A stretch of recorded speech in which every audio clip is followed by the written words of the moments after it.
한 주간의 시사를 재미있게 풀어드리는 설설설입니다. 오늘도 국민의힘 전 국회의원 홍석준 경영대 특임교수와 함께 현안들을 콕콕 찍어가면서 풀어드리도록 하겠습니다. 어서 오십시오. 반갑습니다. 예, 안녕하십니까.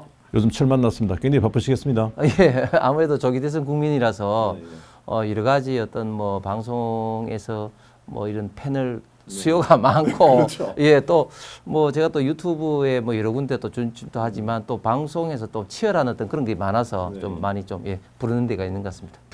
국민의힘 경선이 막바지를 치닫고 예. 있습니다. 현재 경선 구도 어떻게 분석하십니까? 예, 국민의힘 경선이 이제 그 본경선 지금 이제 오늘부터 지금 이제 여론조사를 하고 있습니다. 이제 3강 1약이라고 말씀드리고 싶은데 아무래도 김문수, 홍준표, 한동훈 후보 세 분이 좀 많이 좀 앞서가는 것 같고, 그 다음에 이제 안철수 후보가 조금 뒤처지는 것 같습니다. 안철수 후보 같은 경우는 사실은 또 4강 안에 빅4에 들어갈 것이냐 하는 문제를 두고 사실 나경원 후보가 들어가지 않을 것이냐 했는데 예상외로 역시 대선 과거에 했던 어떤 그런 저력이 있다는 것이 좀 증명이 된 것 같습니다. 이 3강의 어떤 순서라든지 이런 걸 제가 당 선관위에도 물어보고 실무자들한테도 물어보니까 사실은 뭐 극비를 지금 지키고 있어서 구체적인 어떤 프로테이지는 말씀을 드릴 수는 없을 것 같고, 한 가지는 분명한 거는 이 세 분의 좀 이렇게 차이가 거의 없다. 타이트하게 지금 붙어 있다. 뭐 이런 어떤 말씀을 드릴 수 있을 것 같습니다. 아마 여론조사에도 그렇게 나오는 것 같습니다. 네. 그리고 방금 말씀하셨듯이 안철수 후보가 4강 합류이라고는 대부분 정치평론가들 생각을 못했던 것 같아요. 홍 교수님도 그때 나경원 후보를 찍으셨죠? 맞습니다. 틀렸습니다. 네. 지금 국민의힘이 이번에 상당히 다양한 형태의 토론회를 도입했습니다. 가장 재미본 후보가 누구였죠? 저는 일단 첫 번째로 토론 전체 방식에 대해서는 그렇게 후한 점수를 좀 주긴 힘들 것 같습니다. 왜냐하면 지난번 1차 경선 때 AB조로 4명 4명씩 나눠서 했지 않습니까? 그때 좀 청년층의 어떤 수요를 반영하기 위해서도 했겠지만, 예를 들면 MBTI라든지 밸런스 게임이라든지 이런 것을 했는데 좀 그런 것들이 청년층의 어떤 그런 반응을 뭐 이끈다는 좋은 취지는 그랬습니다만은 조금 내용이 좀 어색했습니다. 예를 들어서 MG 어떤 아나운서가 질문했던 다음 생에 뭐 바퀴로 나오겠습니까? 바퀴벌레로 나오겠습니까? 이런 거는 좀 약간 좀 뜬금없는 좀 그런 좀 질문이기도 한 것 같고, 또 두 번째로 제가 조금 아쉬운 것은 이제 어제 네 분이 토론했고 이제 2차 경선에서 이제 1대1 매치로 이렇게 했는데 1대1 매치 부분에 좀 정책적인 면보다는 조금 어떤 인신공격성, 비방성 그런 어떤 좀 토론이 좀 많아서 조금 아쉬운 감이 좀 있었습니다. 그럼에도 불구하고 굳이 누가 좀 재미를 받느냐고 하면 저는 김문수 후보가 가장 재미를 본 것 같습니다. 왜냐하면 김문수 후보가 토론에서 많이 당할 것 같았어요. 한동훈 후보라든지 홍준표 후보가 뭐 잘하신 것처럼 자타공인하는 말을 잘하고 토론을 잘할 거라고 사실은 예상을 했었는데, 의외로 김문수 후보의 어떤 솔직히 담백한 면이 뭐 말을 잘하고 토론을 잘하고 이런 걸 떠나서 저는 시청자들과 국민의힘 지지자들에게 오히려 더 호소력이 있다 보고, 특히 그저께 같은 경우는 이제 한동훈, 홍준표 후보의 3시간의 데스매치가 있었는데, 이때는 뭐 깐족 대전이라고 이름이 있을 정도로 막 이렇게 뭐 공방은 좀 치열했는데, 과연 거기서 어떤 두 분이 대권 후보로서 국가를 이끄는 어떤 이미지를 업시키는 데는 그렇게 큰 도움이 되지 못했다고 생각합니다. 네. 깐족 대전 상당히 표현 좋은데, 깐족거리다는 게 사전에 보니까 쓸데없는 소리를 밉살스럽고 짓궂게 달라붙어서 계속 짓거리는 그걸 깐족이라고 하시는데, 보실 때 정말 깐족이었습니까? 저는 뭐 그런 표현을 쓸 수도 있다고 생각은 합니다. 그런데 사실은 홍준표 후보가 한동훈 후보에게 사실 깐족 그런 이야기를 정말 토론했던 한 10몇 번을 쓰셨더라고요. 뭐 이것은 홍준표 후보이기 때문에 쓸 수 있는 이야기인 것 같고, 그리고 또 홍준표 후보가 그동안 뭐 페이스북이나 이런 데서 굉장히 한동훈 후보를 비판하면서 그런 깐족된다는 표현을 많이 썼죠. 그런데 저는 그 표현을 결코 뭐 좋아는 하지는 않지만, 그러나 여기에 대해서 또 한동훈 후보의 좀 책임도 있는 게, 홍준표 후보의 어떤 직접적인 어떤 질문에 대한 어떤 답변보다는 좀 항상 본인이 좀 불리하면 좀 돌려치는 뭐 이런 것들이 좀 많았습니다. 예를 들면 당원 게시판, 단계라고 하죠. 단계에 대해서 이제 질문을 하니까 하는 이야기가 결국 핵심은 본인의 가족들이 썼느냐, 그리고 본인의 가족들이 직접 썼느냐, 아니면 아이디를 빌려줘서 드루킹처럼 제3자가 썼느냐, 이게 핵심인데, 그런 어떤 질문에 대한 직접적인 답변보다는 윤석열 대통령과 김건희 여사에 대한 어떤 비판도 못합니까? 네. 그러니까 홍준표 후보는 뭐 코바콩 아닙니까? 네. 이런 식으로 이제 돌려쳤단 말이죠. 그래서 그 토론 그 자체는 홍준표 후보가 어떻게 보면 좀 한동훈 후보의 돌려치기 당했다고도 볼 수는 있겠으나, 그러나 국민들이 보실 때는 한동훈 후보가 좀 정직하게 답변하지 못했다, 직접적인 답변을 못했다, 뭐 이런 인식을 줄 가능성이 있고, 그런 것들이 또 어떤 면에서는 깐족된다, 네. 뭐 그런 비판을 받을 여지를 남겨뒀다고 생각합니다. 홍 후보가 방송을 그만하고 싶다 할 정도로 굉장히 화를 많이 냈는데요. 그 한동훈 후보가 홍 후보 자극하는 전략 성공했습니까? 저는 성공했다고 봅니다. 상당히 이제 홍준표 후보가 좀 짜증나는 듯한 그런 어떤 얼굴 표정도 지었고, 방금 앵커께서 말씀하신 것처럼 방송 그만두고 싶다, 이런 어떤 멘트를 끌어낸다는 자체가 토론 전략상으로는 한동훈 후보가 성공하지 않았나 싶고, 또 어떤 면에서는 스탠딩으로 했기 때문에 3시간 동안 스탠딩으로 토론하는 게 결코 쉬운 게 아니지 않습니까?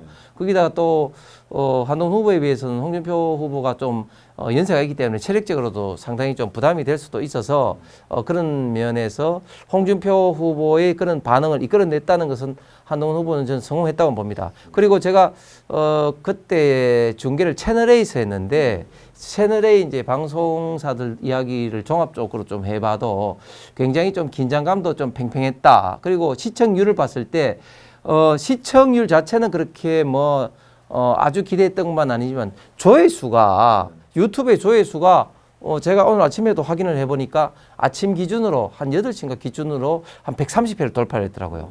그러니까 채널A 일반적인 유튜브 시청 조회수보다는 뭐 굉장히 폭발을 했죠. 130만 회. 예. 네. 그래서 저는 뭐 일단 이런 어떤 흥행적인 면에서는 뭐 성공했다고 봅니다. 그리고 이번 주 화요일에 2명의 네. 최종 후보를 뽑지 않습니까? 그렇습니다. 혹시 예상 가능합니까? 참 어렵습니다. 어려운데 저는 조심스럽게 예측을 하면 김문수 후보는 될 것 같습니다. 예. 그런데 나머지 한 자리를 두고 홍준표냐 아니면 한동훈이냐, 이 두 분이 어떻게 될지는 사실 예측 못하겠습니다. 그래요? 김문수 후보는 안정권이다. 예. 그럼 혹시 2차 컷오프에서 50%를 넘길 후보 있겠습니까? 없을 것 같습니다. 없고? 네. 그렇습니다. 오늘 30일에 그 마지막 본선 토론회를 하지 않습니까? 네. 찬탄, 반탄 후보가 올라갈 경우에 예. 어차피 탄핵을 두고 열띤 공방이 벌어질 텐데, 그게 일반 유권자들한테 어떤 영향을 미치겠습니까? 예. 만약에 그 김문수 후보와 한동훈 후보가 벌어지게 된다면은 방금 말씀드린 탄핵 이슈, 비상계엄 이슈가 중요한 어떤 논쟁거리가 될 것 같습니다. 그런데 저는 이 시점에서는 이재명 후보를 이기기 위해서는 이 탄핵 이슈가 더 이상 당내에서 저는 뭐 치열하게 논쟁돼서는 안 된다고 봅니다.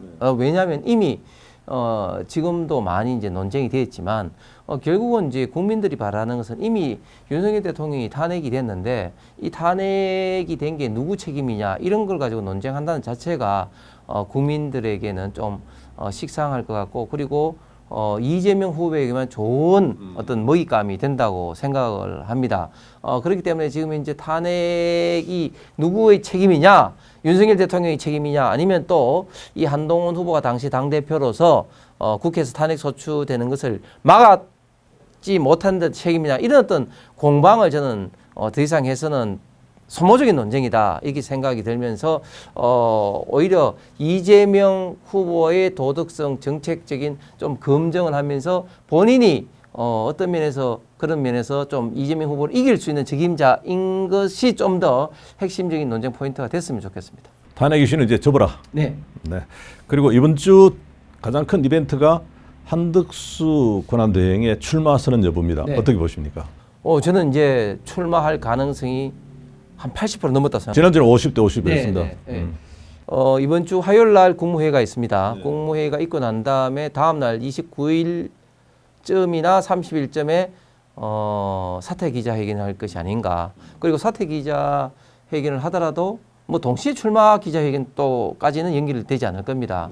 아마 그 직후에 출마 기자회견을 할 것인데 이렇게 생각을 하게 된 근거가 계속적으로 쭉 이어져 내려온 흐름, 즉 올 초만 하더라도 대선 디귿자도 꺼내지 마라 했다가 트럼프 대통령하고 통화해서 출마를 고민하고 있다고 하고, 그다음에 CNN과 파이낸셜 타임스와 어떤 그런 어떤 대담이라든지 특히 또 그저께에는 평택에 있는 한미 연합사를 방문을 이제 하는 그런 어떤 전반적인 행보. 거기 가서 군번까지 이야기했죠. 그렇습니다. 예비역 병장 누구다 이렇게 이야기했는데, 저도 이제 군대 생활을 이제 카투사로 했기 때문에 그때 있던 상황을 정확하게 알고 있는데, 저는 군번을 이야기한 게 두 가지 의미가 있다고 보는데, 첫 번째는 나는 군필했다.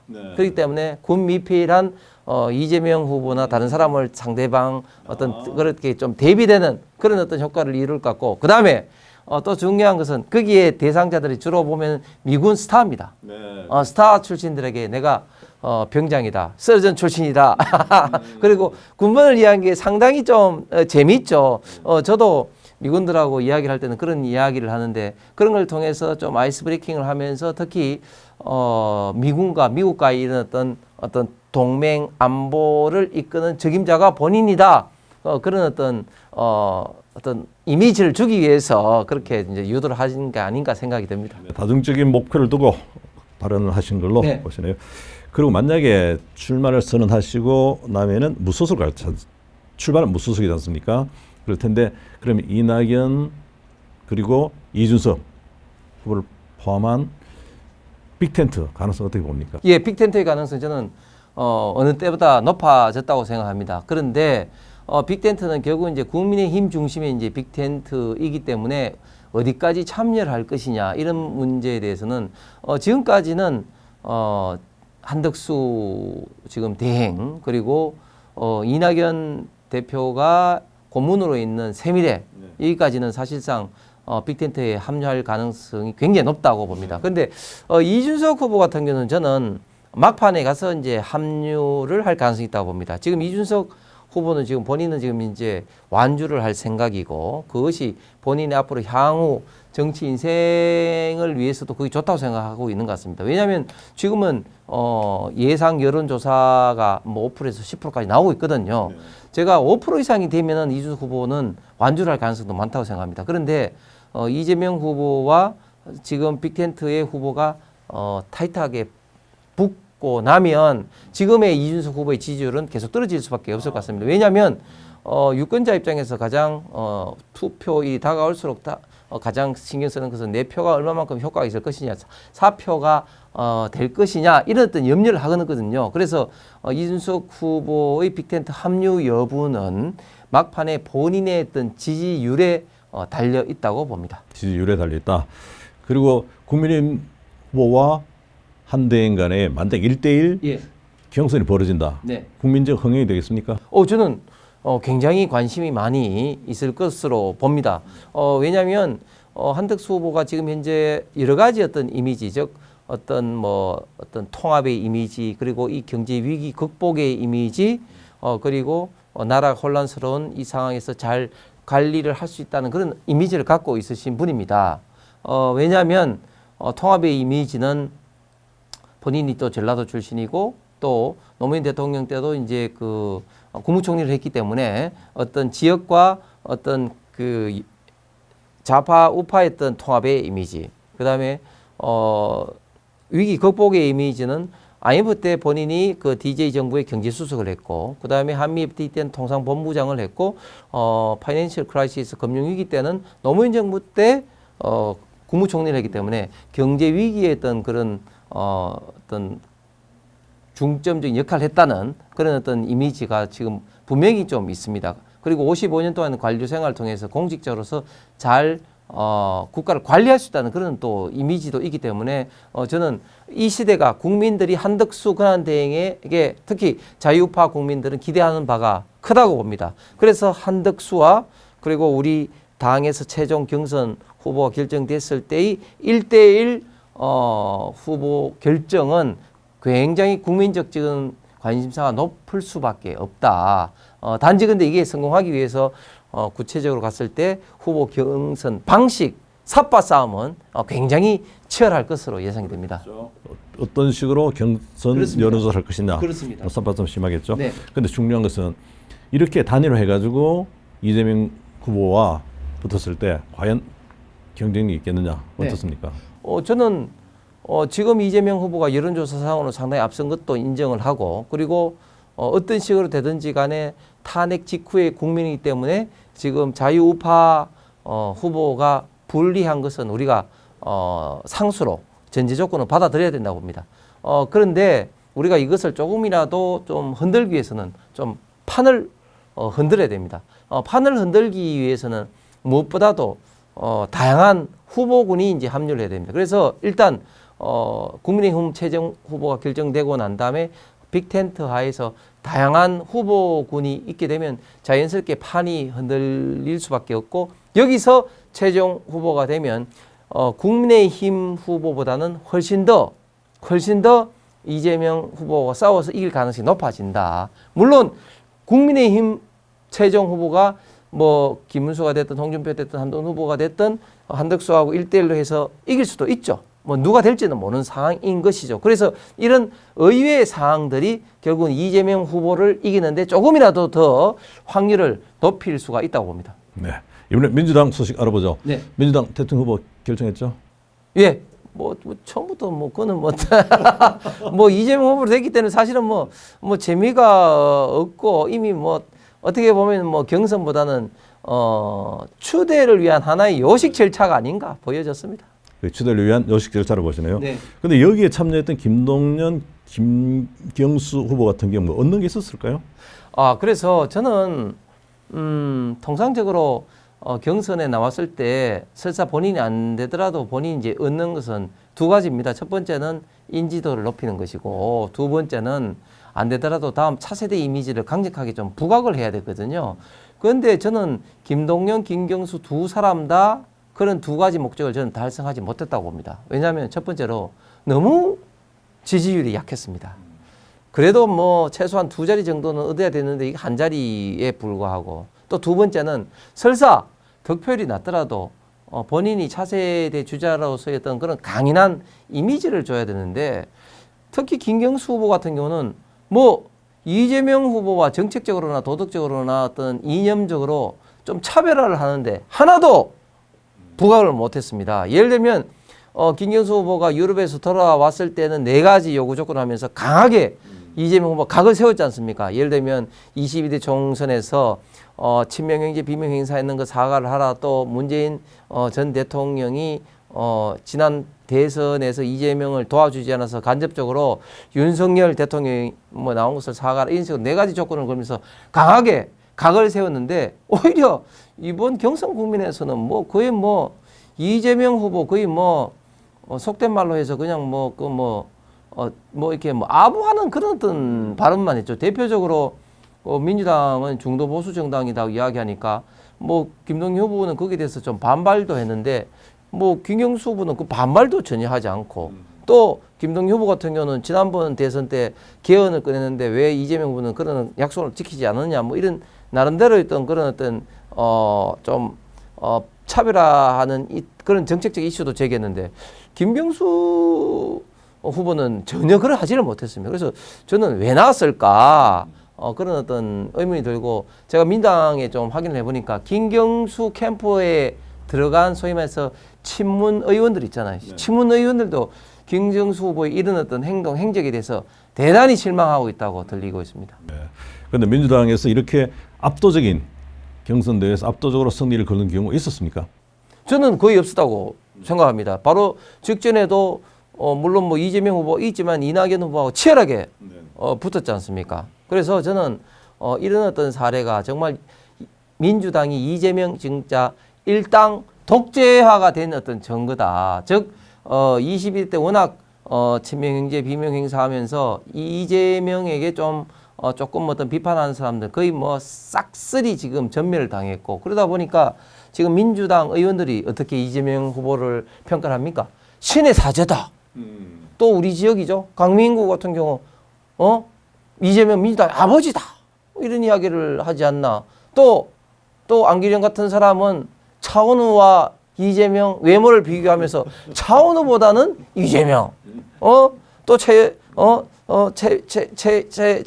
지금 현재 과방위원장 같은 경우 최인희 같은 경우는 또 이재명은 성공한 전태일다 이런 식으로 완전히 아부꾼들만 다 있는 민주당입니다. 그래서 이런 어떤 민주당은 전통적인 민주당하고 다른 글자 그대로 이재명을 우상화하는 이재명 일당 독재당이 됐다. 그래서 이런 결과가 나온 것이 아닌가 생각합니다. 네, 아마 민주당은 너무 흥행에 실패한 게 아닌가 싶어요. 네. 이슈가 그 부각되지 않았고 그리고 너무 일방적이었다. 그리고 요즘 대법원이 심사치 않습니다. 네. 지금 선거 전까지 이재명 후보의 선거법 위반 결론 내겠습니까? 저는 결론 낼 거라고 봅니다. 왜냐하면 원래 이제 대법원 전원합의체의 회의는 그 해당 사건에 대해서 한 달에 한 번 심리를 합니다. 그런데 이재명 후보의 공직선거법 관련돼서는 벌써 대법원 전원합의체에서 2번 심리를 했습니다. 아주 이례적이죠. 그만큼 대법원에서도 이재명 후보가 대선 주자로서 당선될 가능성이 많은 상황에서 이 사건을 그대로 넘겨서는 안 된다. 어쨌든 빨리 정리를 해야 된다는 것은 확고한 입장인 것 같습니다. 그래서 6월 3일 대선 이전에는 물론이고 등록 이전에 결판을 낼 거라고 봅니다. 왜냐하면 5월 10일 날 등록을 하는데 5월 10일 등록하는데 그 이후에 만약에 이제 이재명 후보가 파기 환송 내지 파기 자판이 되면 민주당 같은 경우는 후보도 못 내는 상황이 되기 때문에 굉장히 혼란스러운 어떤 상황이 될 수밖에 없고 또 국민 일부 좌파 진영의 어떤 국민들의 대통령 후보 선택권도 박탈하기 때문에 이것도 문제의 소지가 있다. 그래서 저는 5월 12일 대통령 후보 등록 이전에 결정할 가능성이 많다 봅니다. 한번 점을 또 쳐보시죠. 대법원이 어느 쪽으로 판결하겠습니까? 예, 3가지 경우의 수가 있지 않습니까? 무죄 취지로 그리고 유죄 취지로 되는데 유죄 취지로 됐을 때 파기 환송이냐, 파기 자판이냐 이렇게 3가지 경우와 수가 있는데 저는 유죄일 수밖에 없다고 생각합니다.